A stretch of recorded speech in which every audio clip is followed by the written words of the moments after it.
محترم حاضرین کرام و معزز سامعین کرام، جیسا کہ آپ اور ہم جانتے ہیں کہ یہ مہینہ ماہ رجب المرجب کا ہے، جس کی عظمت اور فضیلت کو ہم نے سماعت کیا، اور اس میں ہم نے سنا بھی تھا کہ اس مہینے میں بہت سارے اولیاء کرام کی نسبت ہے اس مہینے کو۔ انہی میں سے ایک نسبت حضرت سیدنا امام جعفر صادق رضی اللہ تعالیٰ عنہ کو بھی حاصل ہے۔ آپ کا یوم وصال 15 رجب المرجب کو ہوا، اور 22 رجب المرجب جو کل کی تاریخ گزری ہے، اس میں آپ کی نیاز دیار ہند و پاک میں بڑی عقیدتوں اور محبتوں کے ساتھ منائی جاتی ہے۔ آپ کی فاتحہ دلائی جاتی ہے، اس کو کھایا جاتا ہے، کھلایا جاتا ہے۔ یہ آپ سے محبت کرنے کا ایک طریقہ ہے۔ تو ہم انہی کی کچھ سیرت مبارکہ کو سماعت کریں گے۔ 22 رجب المرجب حضرت سیدنا امام جعفر صادق کا یوم نیاز، اور 15 رجب المرجب آپ کا یوم وصال ہے۔ تو 25 رجب المرجب آپ کے فرزند گرامی حضرت امام موسیٰ کاظم رضی اللہ عنہ کا بھی یوم وصال ہے۔ تو اسی مناسبت سے کچھ باتیں ان دونوں حضرات کے متعلق ذکر کرتے ہوئے میں اپنی گفتگو کو سمیٹ لوں گا۔ اللہ تبارک و تعالیٰ نے حضرت سیدنا امام جعفر صادق رضی اللہ تعالیٰ عنہ کو بڑا عظیم رتبہ عطا فرمایا ہے۔ امامت و سیادت میں بھی آپ کا بڑا مقام ہے، کیونکہ سیادت کے مطابق آپ سیدہ فاطمۃ الزہرا سلام اللہ علیہا کی اولاد سے ہیں، تو جو سادات کہلاتے ہیں ان میں سب سے بڑے اماموں میں ان کا نام شمار ہوتا ہے، کیونکہ یہ حضرت سیدنا امام حسین رضی اللہ تعالیٰ عنہ کے پوتے کے بیٹے ہیں۔ حضرت امام حسین رضی اللہ تعالیٰ عنہ کے بیٹے حضرت زین العابدین رضی اللہ عنہ، ان کے بیٹے حضرت سیدنا امام محمد باقر رضی اللہ عنہ، اور ان کے بیٹے حضرت سیدنا امام جعفر صادق رضی اللہ تعالیٰ عنہ۔ تو یہ ایک تو خاندانی نسبت و شرافت آپ کو حاصل ہے، اور اس کے علاوہ اللہ تبارک و تعالیٰ نے آپ کو علم میں بڑا رتبہ عطا فرمایا ہے۔ علم حدیث ہو، علم فقہ ہو، بڑے بڑے اس وقت کے اجلہ اکابر علماء کرام کا نام آتا ہے، جو آپ کے پاس بیٹھ کر آپ سے علم دین کو حاصل کیا کرتے تھے۔ حدیث کے اندر آپ دیکھیں گے تو امام اعظم ابو حنیفہ رضی اللہ تعالیٰ عنہ، کروڑوں حنفیوں کے امام، وہ علم حدیث میں آپ کے شاگرد ہے۔ امام مالک رضی اللہ عنہ، مالکیوں کے امام، وہ بھی علم حدیث میں آپ کے شاگرد ہے، جنہیں امام دار الہجرہ کہا جاتا ہے، مدینہ منورہ میں جن کا مزار مبارک ہے، وہ بھی آپ کے شاگرد ہے۔ اور علم حدیث میں حضرت سفیان ثوری کا بڑا نام ہے۔ کوئی بھی علم حدیث کی آپ کتاب اٹھا لے، بغیر ان کے مکمل نہیں ہو سکتی۔ ایک سفیان ثوری اور ایک سفیان ابن عیینہ، یہ دو نام علم حدیث میں بڑے پائے کے ہیں۔ ان جیسے بڑے بڑے محدثین حضرت امام جعفر صادق رضی اللہ تعالیٰ عنہ کے سے احادیث لینے والے ہیں۔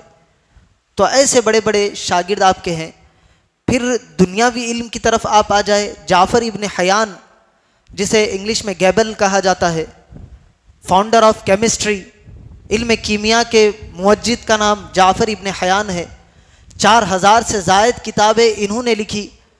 ایسا پائے کا سائنٹسٹ حضرت امام جعفر صادق رضی اللہ تعالیٰ عنہ کے قدموں میں بیٹھ کر علم حاصل کرتا ہے۔ ایسے لوگوں کے استاذ کا نام حضرت سیدنا امام جعفر صادق رضی اللہ تعالیٰ عنہ ہے۔ اور فقہ میں بھی آپ کو جو کمال تھا، آپ دیکھیں شیعہ حضرات جو کہتے ہیں فقہ جعفری ان کے پاس ہوتا ہے، وہ حضرت امام جعفر سے اس کو منسوب کرتے ہیں، لیکن اہل بیت کا اصل فقہ فقہ حنفی ہے۔ حضرت سیدنا امام اعظم ابو حنیفہ کا فقہ ہی فقہ جعفری ہے۔ فقہ جعفری کوئی الگ فقہ نہیں، بلکہ حضرت سیدنا امام اعظم ابو حنیفہ رضی اللہ عنہ نے حضرت امام جعفر صادق رضی اللہ عنہ کی شاگردی میں وقت گزارا، اور اس کے بعد آپ نے فرمایا کہ لولا السنتان لہلک النعمان۔ 2 سال کا وقت حضرت امام جعفر صادق رضی اللہ عنہ کی بارگاہ میں یہ نعمان کو نہ ملتا۔ نعمان حضرت امام ابو حنیفہ کا نام ہے، ابو حنیفہ آپ کی کنیت ہے۔ تو نعمان کو یہ 2 سال نہ ملتی جو حضرت امام جعفر صادق کے پاس گزرے ہیں، تو نعمان ہلاک ہو جاتا۔ اتنے بڑے امام ہونے کے بعد آپ یہ کہہ رہے ہیں کہ حضرت امام جعفر کے پاس جو 2 سال گزرے وہ میرے لیے سب سے زیادہ اہم ہے۔ روایتوں میں آتا ہے کہ 400 یا 4000 سے زائد کے پاس آپ نے تعلیم حاصل کی حضرت امام اعظم نے، لیکن کسی کے بارے میں یہ نہیں فرمایا کہ اگر ان کے پاس نہ پڑھتا تو میرے علم کا کچھ نہ ہوتا۔ لیکن حضرت امام جعفر صادق کے پاس جو 2 سال گزارے، حضرت امام اعظم ابو حنیفہ جیسا امام کہتا ہے کہ وہ 2 سال میرے پاس نہ ملتے تو پھر میری کوئی حیثیت نہیں تھی، میں ہلاک و برباد ہو جاتا۔ یہ مقام حضرت سیدنا امام جعفر صادق رضی اللہ تعالیٰ عنہ کا ہے۔ اسی طرح اللہ تبارک و تعالیٰ کے پیارے حبیب صلی اللہ علیہ وسلم سے جو نسبت ہے آپ کو، وہ ایک تو حسبی نسبی نسبت ہے، اور دوسری حضرت سیدنا امام جعفر صادق رضی اللہ عنہ کو حضرت سیدنا ابو بکر صدیق رضی اللہ تعالیٰ عنہ سے بھی نسبی نسبت ہے۔ یہاں پر حضرت علی مرتضیٰ شیر خدا حیدر کرار رضی اللہ عنہ کے پوتے آپ ہوتے ہیں ایک نسب سے،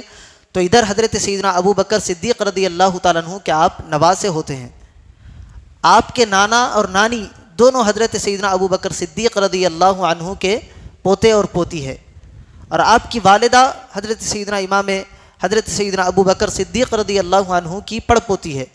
تو آپ کو یہ دونوں فضیلتیں حاصل ہے، اور اس کا آپ برملا اظہار بھی کیا کرتے تھے۔ آج کل کچھ لوگ یہ کہتے ہوئے لوگوں میں رخنہ ڈالتے ہیں کہ اہل بیت اور صحابہ میں بغض تھا، دشمنی تھی، جھگڑے تھے۔ میں آپ سے یہاں پر ایک بات پوچھوں گا کہ مثال کے طور پر آپ کا کسی سے جھگڑا ہو جائے خاندان میں یا دوست و احباب میں، کیا آپ اپنے بیٹے کی یا بیٹی کی شادی اس کے گھر میں کریں گے؟ آپ خلوص محبت کم ہو جائے گا، سلام علیک کی حد تک اس سے آپ دوستانہ ماحول بنائے رکھیں گے، لیکن رشتے کرنے کے لیے آپ آگے نہیں بڑھیں گے۔ تو یہ رشتے ان کے بتا رہے ہیں کہ ان کے آپس میں کیسی محبت تھی، کیسا ان کا پیار تھا، کیسی ان کی محبت اور الفت ان کے درمیان رہا کرتی تھی۔ یہ ایک دوسرے کے مابین رشتے دیا کرتے تھے، لیا کرتے تھے، رشتہ داریاں کیا کرتے تھے، تو ان کے درمیان کوئی بغض عناد نہیں تھا، بلکہ محبت ہی محبت تھی۔ اور خود حضرت سیدنا امام جعفر صادق رضی اللہ تعالیٰ عنہ فرماتے ہیں کہ ولدنی ابو بکر مرتین، میں حضرت ابو بکر صدیق رضی اللہ تعالیٰ عنہ سے 2 مرتبہ پیدا ہوا۔ تو اس کی محدثین کرام نے، آپ کی سیرت نگاروں نے تشریح کرتے ہوئے لکھا کہ ولدنی ابو بکر مرتین سے کیا مراد ہے؟ ایک تو یہ ہو سکتا ہے کہ آپ کے نانا بھی حضرت سیدنا امام ابو بکر صدیق رضی اللہ عنہ کے پوتے ہیں اور نانی بھی حضرت ابو بکر کی پوتی ہیں، تو اس واسطے سے آپ 2 مرتبہ پیدا ہونے کا ذکر کر رہے ہیں۔ اور دوسری مثال حضرت سیدنا امام ربانی مجدد الفسانی علیہ رحمت و رضوان نے لکھی ہے اپنے ارشادات میں کہ ولدنی ابو بکر مرتین سے کیا مراد ہے کہ میں ابو بکر رضی اللہ عنہ سے 2 مرتبہ پیدا ہوا، حضرت امام جعفر صادق نے کیوں کہا؟ تو آپ نے کہا کہ ایک تو ظاہری وجہ ہے کہ آپ کے نانا اور نانی دونوں حضرت ابو بکر کے پوتا اور پوتی ہے، اس وجہ سے ایک نسبت یہ حاصل ہے، اور دوسری نسبت آپ کو شجرہ جو ہوتا ہے سلسلے کا اس کے اندر حاصل ہے۔ جہاں سلسلہ قادریہ کا شجرہ آپ پڑھتے ہیں تو سلسلہ قادریہ میں ہمارے اکابر مشائخین سے لے کر وہ طریقہ راستہ جو پہنچتا ہے رسول پاک صلی اللہ علیہ وسلم سے جا کر ملتا ہے، تو اس میں حضرت سیدنا امام جعفر صادق رضی اللہ عنہ کا نام آتا ہے۔ تو سلسلہ قادریہ چشتیہ کی جو کڑی ہے وہ حضرت امام جعفر صادق سے ہوتی ہوئی حضرت امام باقر سے امام زین العابدین، ان سے ہوتی ہوئی حضرت امام حسین، ان سے ہوتے ہوئے حضرت مولا کائنات، ان سے ہوتے ہوئے رسول پاک صلی اللہ علیہ وسلم تک یہ سلسلہ پہنچتا ہے۔ اور سلسلہ نقشبندیہ کو یہ کمال اور یہ فیض حاصل ہے کہ سلسلہ نقشبندیہ میں بھی حضرت سیدنا امام جعفر صادق رضی اللہ عنہ شیخ طریقت ہے۔ جو سلسلہ نقشبندیہ ہے وہ حضرت، آپ کسی بھی پیر کا اٹھا لے، وہ حضرت سیدنا شاہ نقشبند رضی اللہ عنہ سے ملتا ہے، اور وہاں سے ہوتے ہوئے حضرت امام جعفر صادق رضی اللہ عنہ سے ملتا ہے، ان سے ہوتے ہوئے حضرت سیدنا قاسم، ان سے ہوتے ہوئے ان کے بیٹے، اور ان سے ہوتے ہوئے سیدنا ابو بکر صدیق رضی اللہ عنہ سے وہ جا کر سلسلہ ملتا ہے، اور وہ سلسلہ پھر رسول پاک صلی اللہ علیہ وسلم سے ملتا ہے۔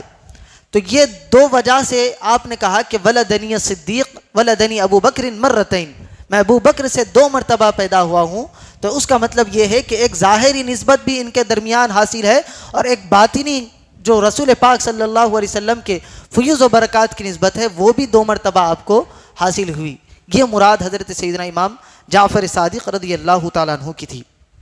اور اس کے علاوہ جہاں آپ کو امامت و سیادت میں بڑا مقام حاصل ہے، ہم نے سنا کہ آپ کا جو شجرہ ہے جا کر رسول پاک صلی اللہ علیہ وسلم سے ملتا ہے، پھر آپ سید السادات ہیں، سیدوں کے امام ہیں، پھر علم و فضل میں آپ کا بڑا مقام، بڑے بڑے محدثین آپ کے شاگرد، بڑے بڑے فقہاء آپ کے شاگرد، وہیں خشیت الہی اللہ تبارک و تعالیٰ کا خوف دل میں حضرت سیدنا امام جعفر صادق رضی اللہ عنہ کے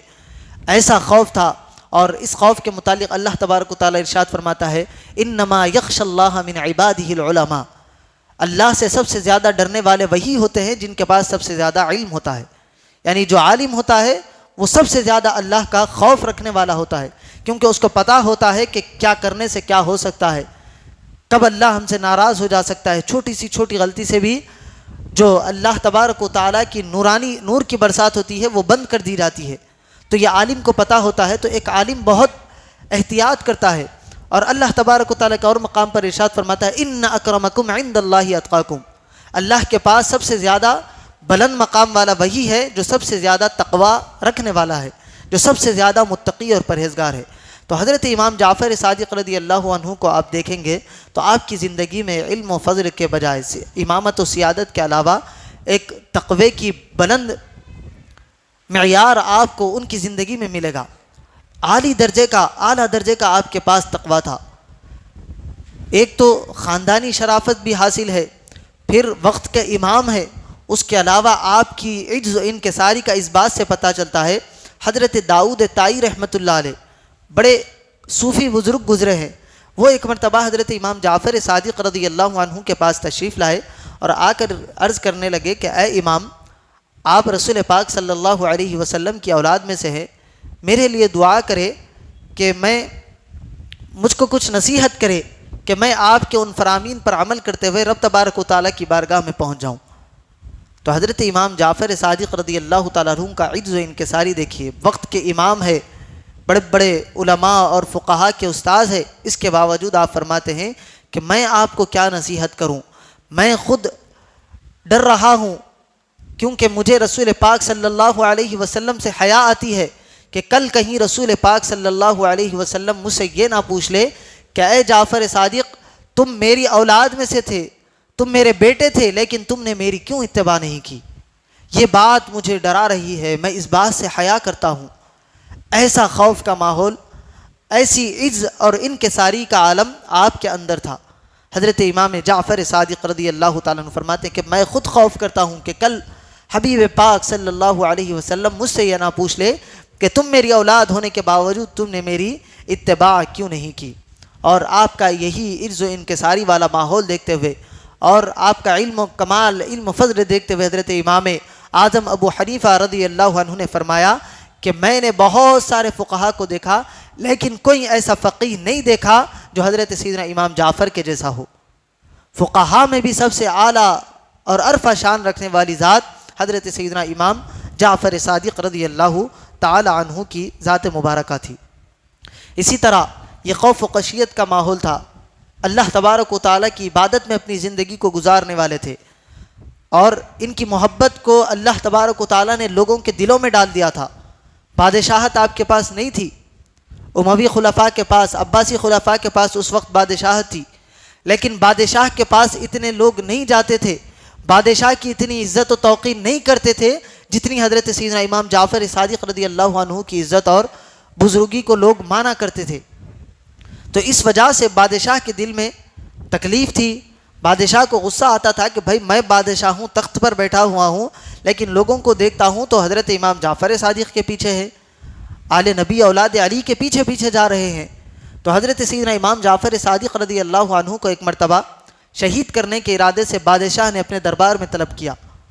اور یہ ارادہ کر لیا کہ جب دربار میں آئے اور اپنے وزراء سے کہہ دیا کہ میں جب ان کو سامنے کھڑا کروں اور اپنی ٹوپی اتار کر بازو رکھ دوں تو یہ میرا اشارہ ہوگا کہ تم ان کی گردن کو اڑا دینا۔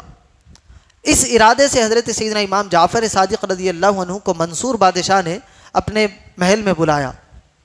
حضرت امام جعفر صادق رضی اللہ عنہ محل میں آئے، جب آپ آئے تو بادشاہ اٹھ کر کھڑا ہو گیا، اپنی کرسی سے اپنے تخت سے اترا، آپ کی دست بوسی کی، اس کے بعد حضرت کو لا کر تخت پر بٹھا کر سامنے خادم کے جیسا کھڑا ہو گیا اور پوچھنے لگا کہ کچھ حکم ہے تو بتائے۔ حضرت امام جعفر صادق رضی اللہ عنہ نے فرمایا کہ ہمیں کوئی دنیا کی محبت سے کچھ غرض نہیں ہے، ہم اللہ تبارک و تعالیٰ کی عبادت میں اپنی زندگی کو بسر کرنا چاہتے ہیں۔ تم اگر چاہتے ہو کہ ہم تمہیں کچھ ارشاد کریں تو ہمارا یہی حکم ہوگا کہ تم ہمیں آئندہ زحمت نہ دو، ہمیں تکلیف نہ دو، دوبارہ یہ حرکت نہ کرو، ہمیں اپنے دربار میں نہ بلاؤ، ہمیں اللہ تبارک و تعالیٰ کی محبت میں رہنے دو، ہم اللہ کی عبادت میں اپنی زندگی کو گزارنا چاہتے ہیں۔ یہ کہا حضرت امام جعفر صادق نے، اس نے آپ کی بات کو قبول کیا اور آپ وہاں سے نکل کر محل سے چلے گئے۔ اس کے بعد بادشاہ بے ہوش ہو گیا، ڈر کا عالم تھا، بے ہوش ہو گیا۔ روایت میں آتا ہے کہ 3 نمازوں کے وقت تک یا 3 دن تک وہ بادشاہ بے ہوش رہا۔ اس کے بعد جب ہوش آیا تو اس کے بادشاہ کے وزراء نے پوچھا کہ بھائی تم تو ایسا کہہ رہے تھے کہ جب وہ آئے ان کو شہید کر دینا، بڑی بڑی باتیں کر رہے تھے، مگر ہم نے دیکھا کہ تم بڑے ادب سے ان کو تخت پر بٹھائے، ان کے سامنے ہاتھ باندھ کر کھڑے ہو گئے اور ان کا جو حکم تھا اس کی تعمیل کی، اس کے بعد بے ہوش ہو گئے، وجہ کیا تھی؟ تو وہ بادشاہ منصور کہتا ہے کہ جب حضرت سیدنا امام جعفر صادق رضی اللہ عنہ آئے تو ان کے پیچھے ایک اژدہا بھی آیا، اور اس اژدہے کا عالم یہ تھا کہ اس کا نیچے کا ہونٹ میرے محل کے نیچے تھا، اوپر والا ہونٹ میرے محل کے اوپر تھا۔ وہ اپنے منہ کو کھولے ہوئے تھا اور یہ کہہ رہا تھا کہ انہیں تکلیف نہ دے، اگر تو انہیں تکلیف دے گا تو تجھے تیرے محل کے ساتھ نگل جاؤں گا۔ یہ عالم میں نے دیکھا تو میں نے اتر کر بادشاہ کے تخت پر ان کو بٹھایا اور ان کی عزت و تکریم کی اور ان کو جانے دیا، اور اس اژدہے کی ہیبت کو میں دیکھ کر بے ہوش ہو گیا۔ تو ایک طرف عجز و انکساری کا یہ عالم ہے کہ خدا کے خوف سے ڈر رہے ہیں، رسول پاک صلی اللہ علیہ وسلم کی بارگاہ میں پہنچنے سے ہیبت کھا رہے ہیں کہ کہیں رسول اللہ مجھ سے یہ نہ پوچھ لے کہ تم نے میری اتباع کیوں نہ کی۔ اور مقام و مرتبے کا عالم یہ ہے کہ جب بادشاہ کے پاس آتے ہیں تو بادشاہ ہیبت کے مارے بے ہوش ہو جاتا ہے۔ ایسا مقام اللہ تبارک و تعالیٰ نے ان کو عطا فرمایا تھا۔ یہ شان اور یہ عظمت کے مالک ہے، اور ان کا تذکرہ رجب المرجب کی 22 تاریخ کو ہم کنڈوں کی نیاز کر کے کرتے ہیں۔ تو ہم اپنے اکابرین سے جو تعلق رکھتے ہیں صرف نام کا ہمارے ساتھ تعلق نہیں ہونا چاہیے، ان کی سیرتوں کو بھی ہم پڑھنے والے ہو، ان کے زندگی کا جو پیغام ہے اس پر بھی ہمارا کچھ عمل ہو۔ انہوں نے جیسی زندگی گزاری ہے ویسی زندگی ہم اپنی بنانے کی کوشش کریں۔ یہی ان بزرگان دین کو یاد کرنے کا، ان کے تذکرے سنانے کا، ان کا یوم منانے کا، ان کا عرس کرنے کا مقصد یہی ہوتا ہے کہ جس طرح انہوں نے اپنی زندگی کو اللہ تبارک و تعالیٰ کے لیے وقف کر دیا، ہم بھی اپنی زندگی کو بنانے کی کوشش کریں۔ تو 22 رجب آپ کی نیاز کا دن، 15 رجب آپ کے وصال کا دن، حضرت سیدنا امام جعفر صادق رضی اللہ عنہ کا، اور اس کے بعد حضرت سیدنا امام موسیٰ کاظم، یہ اولاد ہے حضرت سیدنا امام جعفر صادق کی۔ امام جعفر صادق کے بیٹے حضرت امام موسیٰ کاظم، ان کا بھی یوم وصال 25 رجب المرجب کو ہے۔ آپ کے دور میں بھی یہی ہوا کہ آپ کو بھی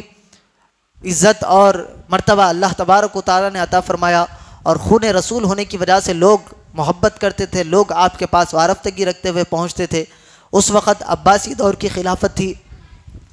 جب کا بادشاہ بھی یہ نہ چاہا کہ کوئی میرے علاوہ کسی اور کے پاس جائے، تو حضرت امام موسیٰ کاظم رضی اللہ عنہ کو قید میں ڈال دیا گیا، جیل میں ڈال دیا گیا۔ تو اس وقت کا جو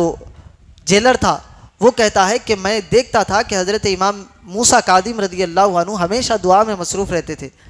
ایک مرتبہ میں نے چاہا کہ میں آپ کی دعا سنوں کہ یہ دعا کیا کرتے ہیں۔ اس کا مائنڈ یہ تھا کہ اس کے دماغ میں یہ تھا کہ شاید یہ دعا کرتے ہوں گے کہ عباسی دور کی خلافت چلے جائے، یا اللہ بادشاہ کو ہلاک کو برباد کر دے، یا پھر اپنی رہائی کی دعا مانگتے ہوں گے، یہ اس کے ذہن میں تھا، اور اس کو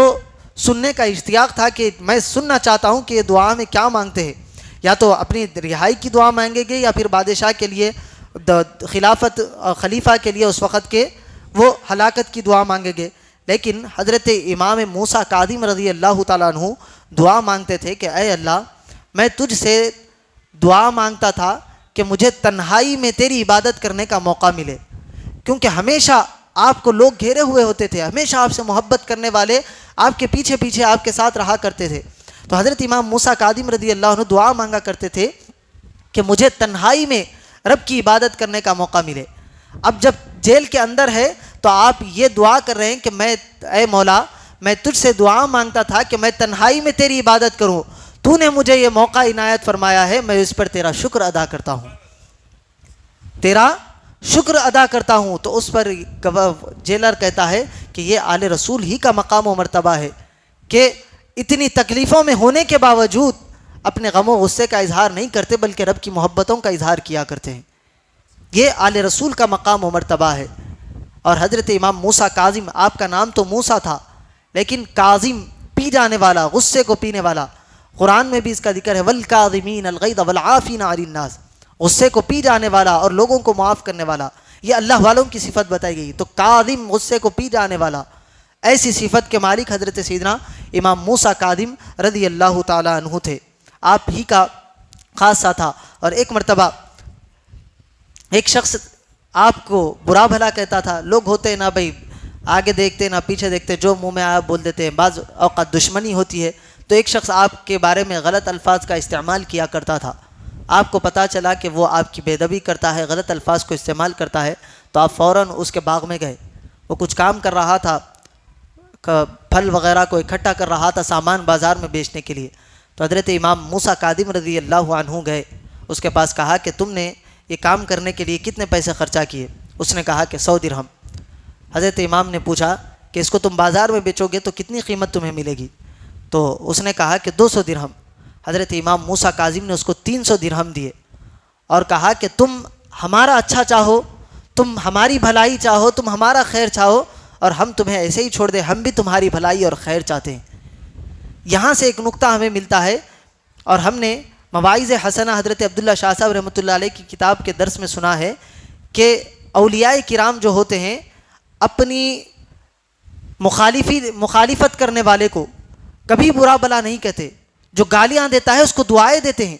کیوں؟ اس کا ریزن آپ نے لکھا کہ جو بندہ سامنے والے کو گالی دیتا ہے تو سامنے والے کا اس سے کچھ نہیں جاتا، بلکہ وہ اپنی آخرت خراب کر رہا ہے، اور سامنے والا جس کو گالیاں دے رہا ہے اس کے نامہ اعمال میں اللہ کی طرف سے نیکیاں لکھی جاتی ہیں۔ تو بزرگان دین کا، اولیاء کرام کا درس ہوتا تھا،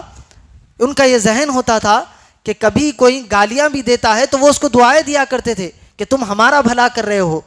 تم گالیاں دے رہے ہو، اپنا نامہ اعمال خراب کر رہے ہو اور ہمارا رتبہ اللہ کی بارگاہ میں بلند کر رہے ہو۔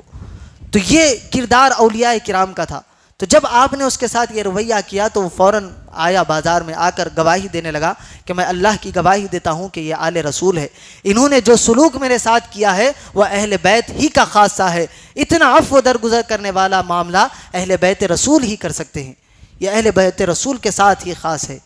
تو یہ ہستیاں جو ہے حضرت امام جعفر صادق ہو، حضرت امام موسیٰ کاظم ہو، حضرت امام باقر ہو، امام زین العابدین ہو، امام حسین ہو، ان کی زندگیوں کو پڑھے، ان کی زندگی سے ہم کچھ سبق حاصل کرے اور اپنی زندگیوں کو اللہ تبارک و تعالیٰ کی بارگاہ میں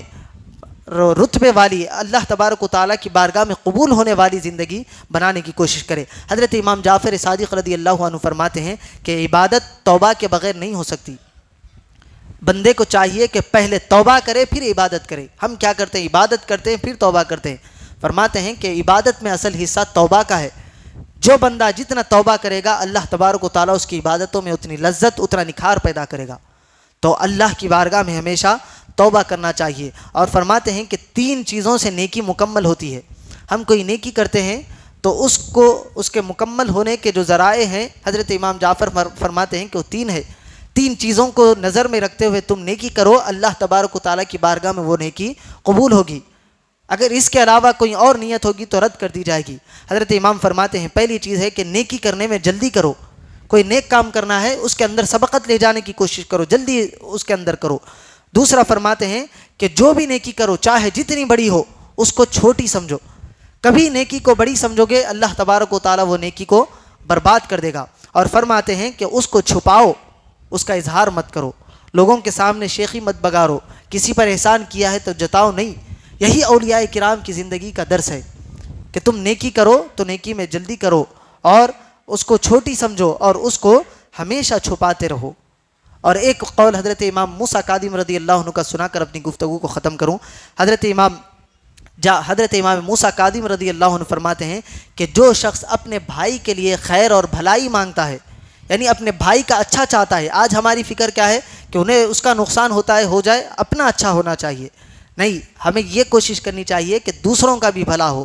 اپنا نقصان ہوتا ہے ہو جائے, اللہ تبارک و تعالیٰ اس کا بہتر بدلہ ہم کو عطا کرے گا. لیکن ہم دوسروں کی ٹانگ کھینچنے کو زیادہ اہمیت دیتے ہیں, دوسروں کو گرانے کو, دوسروں کی بربادی پر ہمیں اندر سے خوشی ہوتی ہے, یہ ہمارا مزاج ہے. لیکن حضرت امام موسیٰ کاظم فرماتے ہیں کہ جو دوسروں کے لیے خیر اور بھلائی مانگتا ہے, اللہ تبارک و تعالیٰ کل قیامت کے دن اسے عرش کا سایہ عطا فرمائے گا. تو یہ اللہ تبارک و تعالیٰ نے ان ہستیوں کو رموز و اسرار, یعنی وہ باتیں جو عام لوگوں کو پتہ نہیں ہوتی, اس پر مطلع کیا تھا. انہی میں سے حضرت امام جعفر صادق و حضرت امام موسیٰ کاظم انہوں نے یہ اقوال بتائے کہ نیکی میں جلدی کرو, سبقت لے جاؤ, اس کو چھپاؤ, چھوٹی سمجھو, اور دوسروں کے لیے بھلائی چاہو, اور اپنے گناہوں کو کم نہ سمجھو. چھوٹا بھی گناہ ہو جائے تو اس کو بڑا سمجھو, اور اللہ کی بارگاہ میں ہمیشہ توبہ کرتے رہو. اور ان کی زندگیوں کو پڑھتے ہوئے ان کی زندگی پر عمل کرنے کی ہمیں کوشش کرنی چاہیے. اللہ تبارک و تعالیٰ کی بارگاہ میں ہم دعا کرتے ہیں کہ مولا کریم ہمیں حضرت سیدنا امام جعفر صادق, حضرت امام موسیٰ کاظم رضی اللہ عنہ کے فیضان سے مالا مال فرمائے. ان کی زندگیوں کو دیکھتے ہوئے ہمیں بھی اپنی زندگی سنوارنے کی کوشش کرنے کی توفیق عطا فرمائے. وصلی اللہ تعالی وسلم علی خیر خلقی سیدنا محمد وعلی آلہ واصحابہ اجمعین والحمد للہ رب العالمین.